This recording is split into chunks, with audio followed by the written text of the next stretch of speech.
Hello दोस्तों, welcome to SMS safety modern study. Guys, इससे पहली वीडियो में फर्स्ट पार्ट 1 में हमने वेल्डिंग सेफ्टी से रिलेटेड कुछ जाना था, उसके डिफिनीशंस के बारे में और कुछ कैटेगरीज जाने थे। But in this video we will talk about welding safety components. ठीक है, वेल्डिंग सेफ्टी तो हमारी टॉपिक हो गई, बट आज हम सेकेंड पार्ट में जानेंगे अर्क वेल्डिंग कंपोनेंट्स क्या होते हैं। What are the components of arc welding components, what are the components of arc welding. तो these are the components which is I have written over here. So guys, let's talk about the components. तो पहला जो हमारा component है that is first component is electrode. ठीक है, पहला component हम इलेक्ट्रोड होता है, दैट इज़ वेरी इंपॉर्टेंट।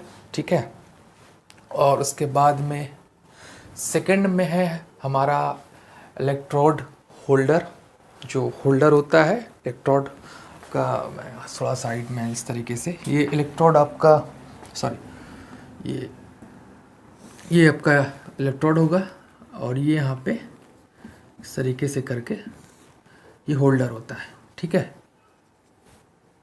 ये आपका ये होल्डर हो गया, तो ये इलेक्ट्रोड होल्डर हो गया। ठीक है, थर्ड नंबर पे है इलेक्ट्रोड केबल। अब यहीं से केबल कनेक्टेड होती है, ठीक है, और वो जाके अर्क वेल्डिंग से जुड़ी हुई होती है। इलेक्ट्रोड केबल हो गया, इलेक्ट्रोड होल्डर हो गया, इलेक्ट्रोड हो गया।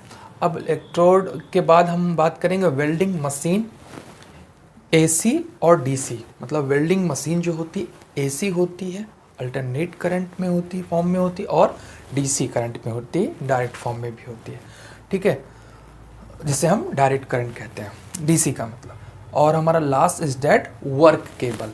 तो these are the components which is a very important of welding components. ठीक है, ये वेल्डिंग कंपोनेंट्स के ऐसे उपकरण हैं, ऐसे मतलब ज़रूरत वाली चीज़ें हैं जिसके बेस पे हम इस्तेमाल करके हम वेल्डिंग कर सकते हैं, मेटल्स को जोड़ सकते हैं, अदरवाइज पॉसिबल नहीं है वेल्डिंग करना। ठीक है, तो these are the components. Now let's talk about dangerous of welding. अब डेंजरस ऑफ वेल्डिंग जो होता है गाइस, उसके बारे में हम जानेंगे कि वेल्डिंग में जो खतरनाक चीज़ें होती हैं जब हम वेल्डिंग करते हैं, वाइल वी यूजिंग वेल्डिंग, जब हम वेल्डिंग मशीन यूज़ करते हैं उस दौरान जो खतरे होते हैं, जो डेंजरस चीज़ें होती हैं, वो क्या क्या होती हैं। तो यहाँ पे जैसे एक चीज़ मेंशन की गई है कि most of fatalities that occur while welding fall into below categories. ठीक है, ज़्यादातर जो फैटिलिटीज़ होती है वो वेल्डिंग फॉल होने की वजह से होती है। ठीक है, और कुछ नीचे दिए गए कैटेगरीज भी हमने यहाँ पे मेंशन किया है, जैसे ये फर्टिलिटीज़ का कारण मैंने यहाँ पे आपको बताया। ठीक है, उसके बाद में पहले पॉइंट में है, this is the first point, that is electrocutions. ठीक है, इलेक्ट्रोक्यूशंस का मतलब किसी को विद्युत के ज़रिए इलेक्ट्रिक शॉक लगना, या उसके विद्युत के ज़रिए मतलब बिजली के द्वारा घायल हो जाना, दैट इज़ इलेक्ट्रोक्यूशंस। इलेक्ट्रोक्यूशंस का मतलब ये होता है। फिर हमारा है fire and explosion. Fire and explosion होने के चांसेस होते हैं, विस्फोट हो सकता है, आग लग सकती है। ठीक है, थर्ड पॉइंट पे हमारा फ्यूम्स एंड गैसेस।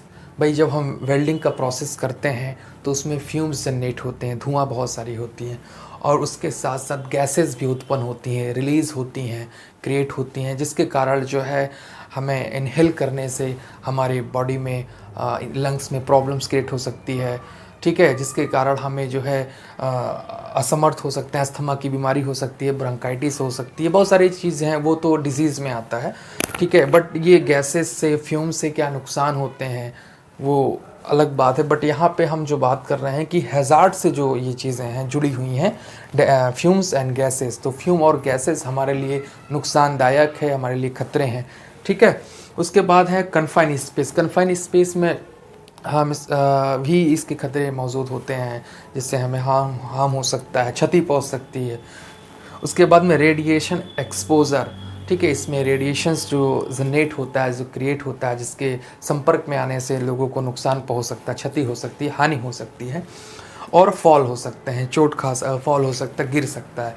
तो these are also dangerous of welding. ठीक है, ये वेल्डिंग के डेंजरस चीज़ें हैं जो हमने यहाँ पे मेंशन किया है, लिखा हुआ है। तो आई थिंक आपको ये वीडियो गाइस समझ में आया होगा कि वेल्डिंग सेफ्टी में क्या क्या चीज़ें होती हैं। ठीक है, क्या क्या चीज़ों का ख्याल करते हैं हम यहाँ पे, जो हमने डेंजरस में लिखा है, और अर्क वेल्डिंग में हम जो कंपोनेंट्स के बारे में लिखा है। तो आई होप गाइस आपको ये वीडियो समझ में आएगी। Thank you so much.